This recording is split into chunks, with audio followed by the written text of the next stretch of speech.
Hi, I'm Steve Clemons, and I have a question. Is the uproar over American national security documents at Trump's home a serious crime or a political witch hunt? Let's get to the bottom line.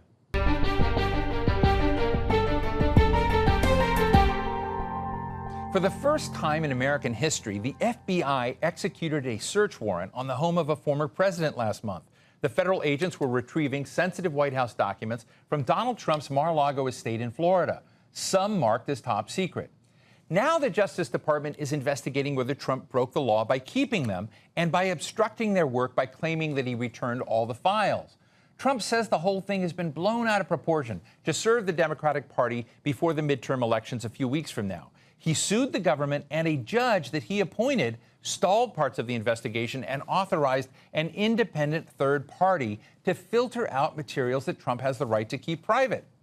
Confusing. So what's next? And what are the chances that a former president will be charged with federal crimes? Today, we're talking with Brian Greer, a lawyer who worked in the CIA's Office of General Counsel, where he was a member of the Senior Intelligence Service and worked on the classification of national security documents. And Kadia Goba, a politics reporter for Semafor, a new media company that, in full disclosure, I'm also affiliated with, and formerly with BuzzFeed, where she covered Congress and national politics here in Washington, D.C. Brian, let me just start out with you and ask you, when it comes to the president and national security documents, what is the line between right and wrong? Well, our whole system is set up with national security in general and in classification in particular to assume that the president's going to be acting in the national interest, that he's going to be acting with the public interest at heart, not private interest. And so it gives him or her maximum leeway to do that. So you're saying there's an assumption involved there. There's not a legal responsibility that the president is going to behave this way. That's right. There's an assumption. Yes. How can we, in a nation of rules and laws, be assuming anything? It's difficult to with President Trump, for sure. The classification system was set up to govern not only what the president does, but what all employees who work for him do. And there's very specific rules in place on what employees like me, when I was at the CIA, had to do in regards to handling classified information. But a lot of those rules don't apply to the president because, again, they assume the president's going to be acting in the public interest. Here, we don't have that. And so everything sort of goes out the window when it comes to things like, did he declassify the documents? So we're a little bit in the Wild West, but we still have very clear criminal statutes that apply to both government officials and private citizens, like former President Trump, about handling and mishandling classified information. And that's where now former President Trump has gone over the line. So before I jump to Kadia, I want to get this. Can the President of the United States declassify documents at will? And if he can, doesn't that allow Kadia Goba and myself and the public, because presidents don't declassify for themselves, they declassify for the public. So help me solve this riddle. Yeah, it is quite a riddle, and I did see a lot of things put out at first that were just frankly not true on both sides of this issue, and that's why I felt compelled to speak up. The president does have very broad declassification authority, and a lot of people are saying at first is, well, no, there's a process in place that he has to follow. There's really not. I can speak from experience being involved in presidential declassification So decisions. if he has a file on Emmanuel Macron's sex life, which some people are saying he might have, maybe it's speculation, right, he can declassify, he can take that home, declassify that, but what is, that's what you're saying is there's no process, but what is the requirement? How do people know it's declassified? Well, that's what normally, this goes back to my first point of, the system assumes good faith in acting in the public interest. Almost every time I can think of a president has declassified information, they do so because they want to release it to the public. That's why we've never had these debates before. The President bin Laden wants to declassify the bin Laden raid almost immediately. He gives a speech right away to the public. Joe Biden recently declassified some documents about 9/11 and Saudi Arabia's involvement. He signed a public order to declassify that information. So normally it's provided immediately to the public because... So when President Obama had the documentation around the bin Laden raid and Osama bin Laden was killed, he took conscious, deliberate steps to declassify that material and put that out into the public. I would think he did almost immediately upon hearing confirmation that bin Laden had been killed. My point there is, I don't know for sure, but I seriously doubt that he sat there and signed a piece of paper saying, I hereby declassify this. He decided just to do it. And the presidents do have much broader leeway than any other federal employee in this regard. But there has to be evidence that it happened. And that's what's completely lacking here. The Trump team has had, I count, 3 opportunities to claim that this information was actually declassified before some sort of agency or tribunal. There's the National Archives, who they talked to for a year, where it would have been very relevant to tell them that. They never did.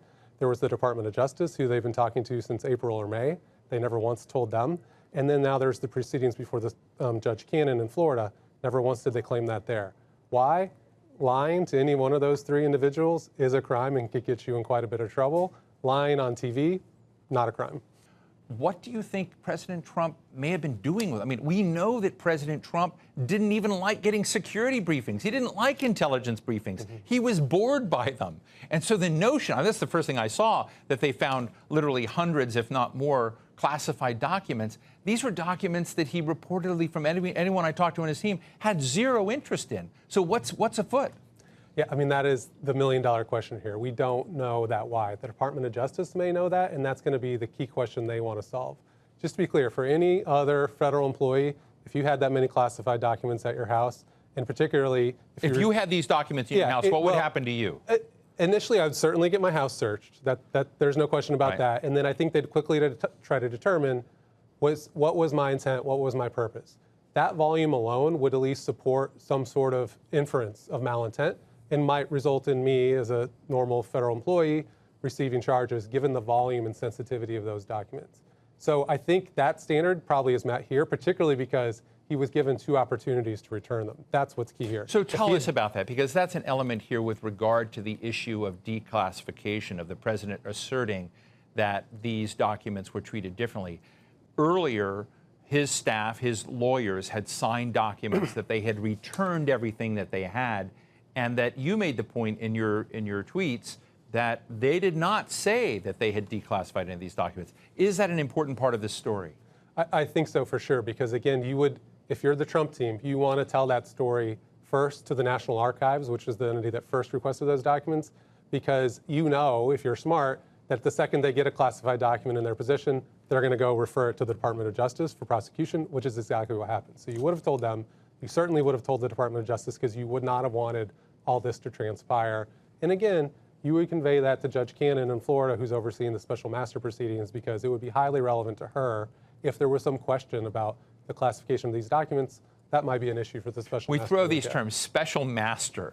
This is not Dungeons and Dragons. This is special. Do you know anything about special master, Kadia? The closest thing is, if I could think about the Mueller report and how special prosecutors were brought in. But it speaks to what the public knows about this, right? They just think... Well, we have a global audience right now wondering, what is a special master? Why is a special master in this? Trump wanted one. I think most of the rest of the commentariat did not want one. A judge appointed by Donald Trump gave this leeway to say, yes, we must have a special master in place because of the acknowledgement by the Department of Justice, in part, that some of the documents may be covered by what's called executive privilege, which means documents that are, sorry to take you in the weeds with this, folks, but that are privileged and not public because they involve private communications between the president and other people within regard to doing his work. So given that, is this an appropriate action by this judge, or is this a partisan effort or a favor that the judge is giving President Trump? We have to see if everything is going to be fair and just moving forward. But some of the criticism has been around this decision and her just deciding, well, yeah, he has some level of executive privilege and even post-presidency, and I'm going to respond in that way. So that's what I've been hearing as some of the criticisms around her decision. Brian, my reading of the judge's decision is it wasn't all a slam dunk for Donald Trump, that she did not agree to return the documents to him. She did not agree to stop all the parts of the movement, particularly the damage assessments of the potential damage assessments of these top secret documents. What is your judgment of the judge's action? Because there are a lot of people in a partisan way that have already been slamming her. Do you think she's credible or not? Yeah, I mean, I don't think we should be focusing on the fact that she's a Trump-appointed judge or might be politically motivated. I like to just look at this on the legal merits. And there, I think her opinion is lacking in many different ways. And so I do agree with a lot of the substantive criticisms. And there's even more out there that people haven't really focused on yet. You mentioned she sort of tried to split the baby by saying the intelligence community's assessment of these documents could go on, but the criminal investigation with respect to these documents needed to stop. To me, that doesn't make sense in a couple ways. One is, let's say the intelligence community gets a document. It's very sensitive. It has potentially source revealing or collection method revealing information about it. Their first question is going to be, who saw this document? When? Under what circumstances? The intelligence community can't answer that for themselves by law for very good reasons. They need the FBI to do that. So then they go call up the FBI and say, hey, can you tell us this? The FBI, while this special master proceeding is going on, is going to have to say, no, I'm sorry, we're not allowed to engage on these potentially privileged documents right now. That alone is something that could hinder this IC assessment that's going on. It also just doesn't really make sense to me that she would permit that to go on, but not the criminal investigation, which I would argue is just as important and, in fact, could lead to more discoveries of other damage to national security. The FBI is the one who's going to discover, people are speculating what was in those 43 empty folders, right? Maybe there were just other documents in the room, but maybe those are somewhere else now.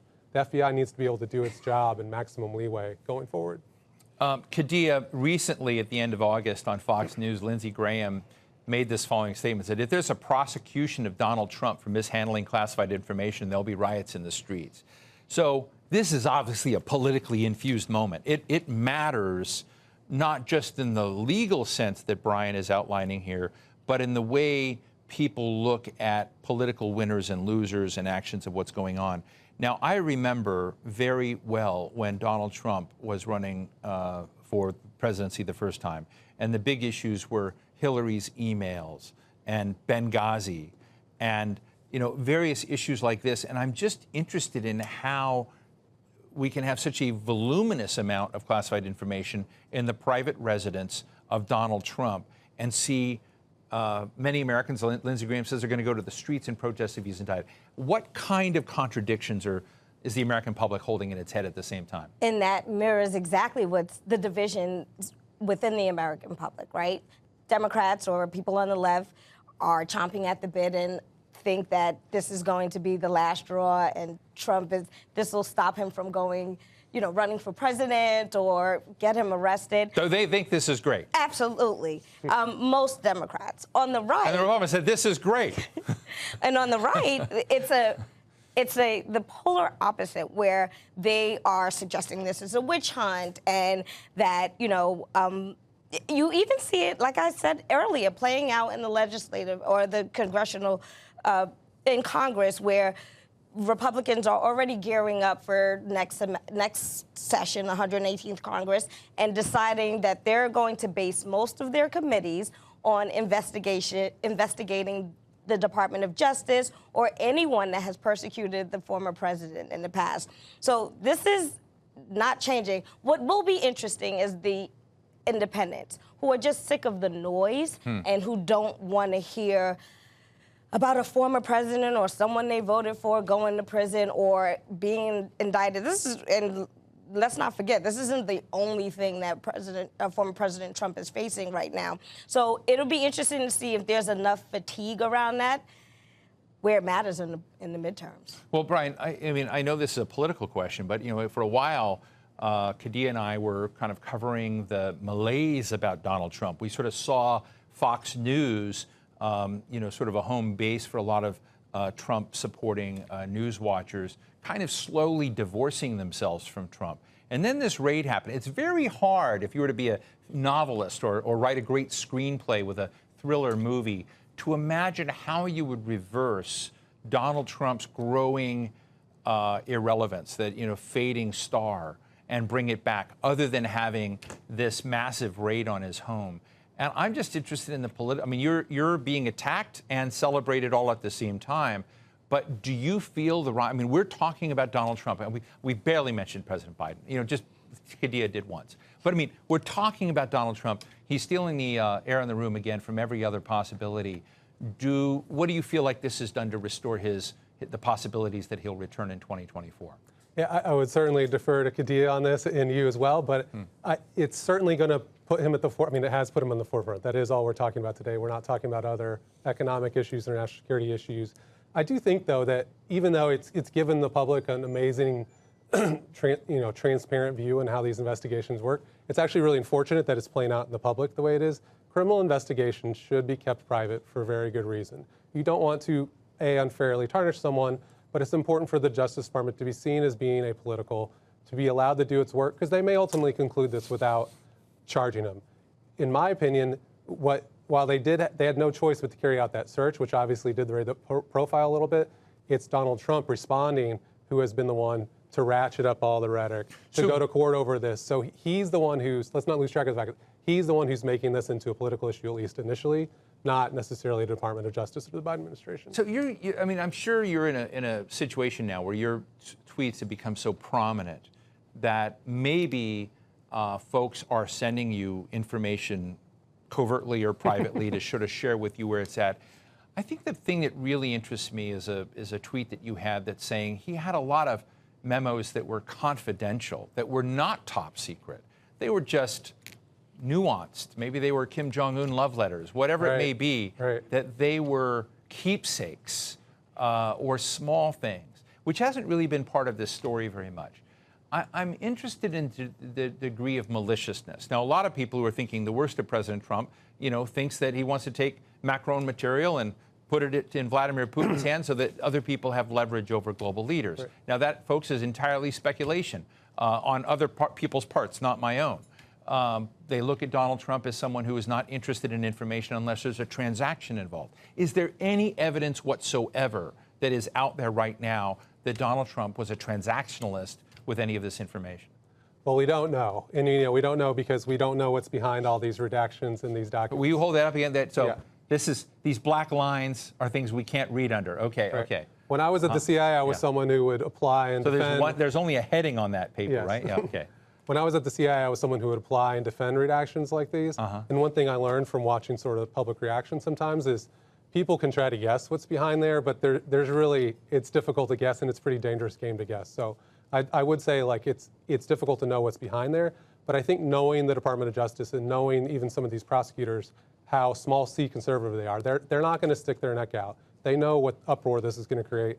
I think it's fair to assume they have very direct evidence, in that by now at least they know. They've looked, before the judge halted them, they'd had time to look through these documents. They know, is there a potential story to tell? Are they related? Are they just random, right? Did it look like he just randomly compiled some documents, in which case still a crime, but there's not a story to tell? Or are they all related? Are they all about, or is a significant chunk about Macron or North Korea or Saudi Arabia? If they see that combined with all the information that we don't know, and they have a story to tell, then I think it is going to be very bad for Donald Trump. Kadia, let me ask you, you noted that Donald Trump has called the FBI vicious monsters. And we don't know what will happen in the upcoming midterm elections in November of 2022, but a lot of people speculate that historically the opposition party to the president at that moment comes back pretty strong, and a lot of people suspect that the Republicans may take control of the House. How much of this do you think is going to become part of the agenda of an ascendant Republican leadership in the House? And what do you think that will do to the country when you're calling the FBI vicious monsters, particularly, after we saw Blue Lives Matter, Law and Order as a response to the president's complaints about Black Lives Matter, et cetera? What do you think is going to happen in that discussion? It's a great question. We talked about the president gaining a bump for 2024. What's not working in favor of Republicans is they don't get an opportunity to talk about inflation, higher gas prices, or any of that, because Donald Trump has sucked all the air out of the room. So this is not great for Republicans trying to gain back the Senate, trying to gain back the House. I do think they'll take the House, but this makes it very sticky. Republicans have talked to me privately and said they haven't been on TV in two weeks because they don't want to talk about, they don't want to answer that question. So that's a big thing going into November midterms, that they don't want to talk. They don't want to be asked about President Trump and the FBI investigation. Doesn't give them big fodder for the upcoming midterms. And like I mentioned before, if the House does if Republicans secure the majority in the House, you're going to see all investigations. It's totally going to be, they're totally going to pivot. I think they're in a precarious position right now, though. Brian, let me ask you a meta question just as we get close to wrapping this up. And this is really about secrecy in America. And very prominent and interesting writers like Dana Priest of the Washington Post have written about the intelligence industrial complex, how sprawling and big and unaccountable it is. I remember when Bill Casey was head of the CIA under President Ronald Reagan, he was a big advocate of growing the boundaries of official secrecy. And, despite what many people think, I didn't see President Obama or President Clinton really walk back that official secrecy very much. How much have we had to acquiesce to the fact that there's this whole other secret world out there that the average public doesn't have a right to? And that's part of what's going on in this discussion about what's secret and what's not, and what should be legally actionable. Has the intelligence community and its enforcers, like the FBI, overstepped its bounds too much? There may be some cases where that's true. I certainly don't think this one, as we've talked about, is that case. I think about this issue, if we're going meta for a second, is what do we want the CIA and the NSA and other intelligence community elements to do? What I think Congress gives money to the CIA for is to go steal secrets. Same thing with NSA. So when it's discovered, like through the Snowden disclosures, that the NSA was really, really, really good at stealing secrets, to me, I get why that's newsworthy, but that should not necessarily be scandalous. That's what it's paid to do. Well, the disclosure there was putting aside the U.S. person issue that he disclosed, which I think is a separate issue, but in terms of their overseas intelligence collection abilities, that's what they're supposed to do. And the only way the NSA can do that effectively and the CIA can do that effectively is by doing it in secret and by being able to promise to its sources and its foreign partners, which can include foreign governments, that we will take those secrets to the grave. What's happened here with President Trump has sort of, yet again, caused people to question that, and I think that's why it's so troubling. But certainly that doesn't mean all secrecy is good or that the U.S. government has drawn the line the right way. They haven't, and that's one of the reasons I'm trying to speak out a little bit, is to explain the aspects that I'm talking about, how these prosecutions work. We can be transparent about that. There's nothing necessarily secret about that, and it's important for the American people to understand that, particularly how professional it is done typically. Kadia, finally, gut reaction, how likely is it that Donald Trump ever sees a day in jail for any of this? Oh, I think very unlikely. Brian?